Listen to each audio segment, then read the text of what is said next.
అయితే industry perspective లేదంటే market perspective అనేది చాలా రకరకాల ఒక పర్స్పెక్టివ్స్‌లో నడుస్తూ ఉంటది ఇండస్ట్రీ అవును. అనేది. అవును. సో, అది ఇంకా ఎఫెక్ట్ అవ్వలేదా మీ మీద? లేదంటే మీరు అక్కడి దాకా ఆలోచించట్లేదా?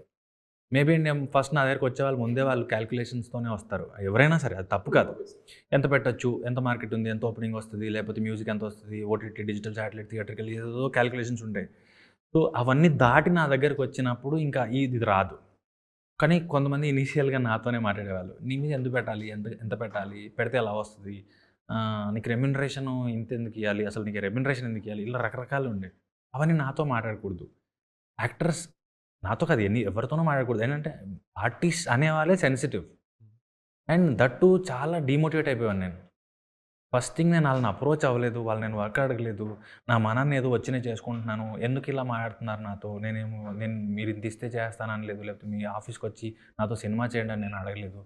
అది కొంత హర్టింగ్‌గా ఉండింది. ఎండ్ ఆఫ్ ది డే ఆళ్ళ పర్స్పెక్టివ్‌లో ఆళ్ళు కరెక్ట్ అయ్యి ఉండొచ్చు. కానీ నాతో అనకుండా ఉంటే బాగుండేది అనిపిచ్చేది. అండ్ రేపు పొద్దున కూడా ఇండస్ట్రీలో ఇది business. End of the day ఇది బిజినెస్. బిజినెస్‌లో లాభ నష్టాలు కామన్. ఎవరైనా లాభం రావాలనే చేస్తారు. ఆ స్ ఆ సైడ్‌కెళ్ళినప్పుడు ఏంటంటే, నీతో ఎందుకు చేయాలి సినిమా అని నన్ను అడగకుండా ఆళ్ళకొక రీజన్ దొరికినప్పుడు, ఓకే. పర్లేదులే చేద్దాం.